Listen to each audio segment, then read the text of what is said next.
સુરતથી સમાચાર મળી રહ્યા છે। સુરતમાં 300 કિલો ગૌમાંસ ઝડપાતા ચકચાર મચી જવા પામી છે।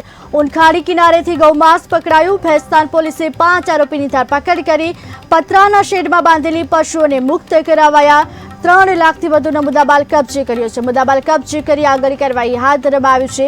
ભેસ્તાન પોલીસે 5 આરોપીની પણ ધરપકડ કરી છે। મુદ્દામાલ સાથે આરોપીને ઝડપી આગળની કાર્યવાહી હાથ ધરવામાં આવી છે। ત્યારે સુરતમાં 300 કિલો ગૌમાંસ ઝડપી પાડવામાં આવ્યું છે। ગૌમાંસ ઝડપાતા ચકચાર મચી જવા પામી છે। ઉનખાડી કિનારેથી ગૌમાંસ ઝડપી પાડવામાં આવ્યું। ભેસ્તાન પોલીસે 5 આરોપીની ધરપકડ કરી છે। પતરાના શેડમાં બાંધેલે પશુઓને મુક્ત કરવામાં આવ્યા છે। 3 લાખથી વધુનો મુદ્દામાલ પણ કબજે કરવામાં આવ્યો છે। મુદ્દામાલ કબજે કરી આગળની કાર્યવાહી હાથ ધરવામાં આવી છે। સાથે જ 5 આરોપીને પણ ઝડપી પાડવામાં આવ્યા છે। તો સુરતમાં ફરી એકવાર ગૌમાંસ ઝડપી પાડવામાં આવ્યું છે। સુરતમાં 300 કિલો ગૌમાંસ ઝડપાયો છે। 300 કિલો ગૌમાંસ ઝડપાતા ચકચાર મચી જવા પામી છે। ઉનખાડી કિનારેથી ગૌમાંસ પકડી પાડવામાં આવ્યું છે। ભેસ્તાન પોલીસે 5 આરોપીની ધરપકડ કરી છે।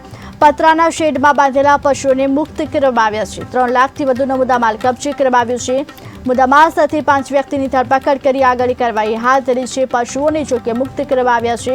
ભેસ્તાન પોલીસે હવે આગળની કાર્યવાહી હાથ ધરી છે। ત્યારે સુરતમાં ગૌમાંસ ઝડપાયું છે। સુરતમાં 300 કિલો ગૌમાંસ ઝડપાતા ચકચાર મચી જવા પામી છે। વધુ વિગત સાથે સંવાદદાતા બળદેવ દેસાઈ જોડાયા છે। જે બળદેવ, સુરતમાં 300 કિલો ગૌમાંસ ઝડપાયું છે, શું છે વધુ વિગત?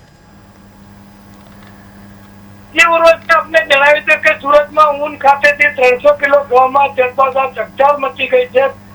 ભેસ્તાન પોલીસે 5 આરોપીની ધરપકડ કરી છે। પતરાના શેડમાં 3 ગાય, 2 ભેંસ અને 4 નાના પાડાને મુક્ત કરવામાં આવ્યા છે। રૂપિયા 3 લાખથી વધુનો મુદ્દામાલ કબજે કરવામાં આવ્યો છે। ખાસ કરીને તબેલાની આડમાં ગૌ તસ્કરીનું એક કૃત્ય ચાલી રહ્યું હતું, ત્યારે ભેસ્તાન પોલીસને માહિતી મળતા ભેસ્તાન પોલીસે રેડ પાડી છે। આરોપી જુબેર રહેમુદ્દીન શેખની ધરપકડ કરી છે। સાથે સાથે રાજુ ભુટિયા, રાઠોડ, ઇમરાન ઇસ્માઇલ તેમજ મુસ્તાક રિયાઝ, ચીકુ, મુનાફ શેખ ને નૂર ખાનની ધરપકડ કરી છે। આરોપી જુબેર કતલખાનાની દેખરેખ અને મજૂરી કામ કરતો હતો। ભેસ્તાન પોલીસે કાયદેસરની કાર્યવાહી હાથ ધરી છે। ત્યારે સુરતમાં પણ ક્યાંક ને ક્યાંક ઠેર ઠેર ગૌ તસ્કરીના કિસ્સાઓ સામે આવી રહ્યા છે। ત્યારે ભેસ્તાન પોલીસ દ્વારા એક ગૌમાંસ નો મોટા પાયે જથ્થો ઝડપી પાડતા ચકચાર મચી ગઈ છે।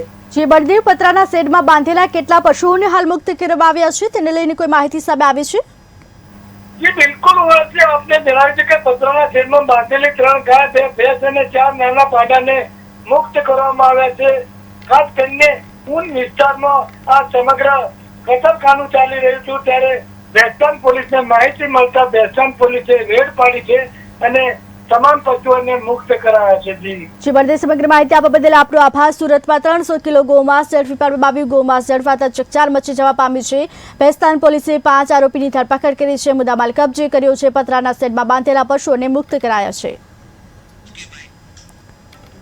દર્શકોને બાતમી મળેલી કે ભેસ્તાનના ઊન ખાડી વિસ્તારમાં ગુલઝાર વિલાની પાછળ એક ગાયની કતલ થઈ રહી છે।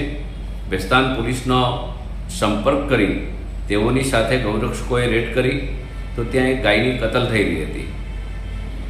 મિત્રો, મહોરમ અને બીજા પણ તહેવારો આવવાની તૈયારી છે ને મહોરમ ચાલી રહી છે, તેમ છતાં આ કસાઈઓ, ગાય કાપવાવાળા લોકો હજી પણ બેફામ છે। પોલીસે 5 લોકોની ધરપકડ કરી છે। આ 5માંથી 4 લોકો એવા છે કે જે વારંવાર પશુઓની હત્યા કરવામાં ટેવાયેલા છે। મિત્રો, ગૌરક્ષકોની સક્રિયતાના કારણે આ એક મોડસ ઓપરેટિંગ બહાર આવી છે। જે લોકો છે એ વારંવાર આવા પશુઓ કાપવાથી ટેવાયેલા છે। એમના ઉપર પહેલાં પણ અગાઉ કેસો થયેલા છે।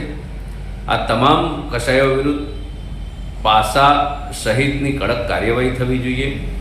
એમની જે પ્રોપર્ટી છે એને પણ નાબૂદ કરવાની ખરેખર કડક રીતે કામગીરી કરે તો હું માનું છું કે જે સુરતની અંદર ખાસ કરીને ગૌ હત્યા થાય છે તેના પર પ્રતિબંધ આવશે। આમ પણ પોલીસ પર દરોડા પાડી રહી છે, ખૂબ સક્રિયતા ગૌ હત્યાના મામલામાં દાખવી રહી છે। તો આમાં પણ ખૂબ કડક કાર્યવાહી થાય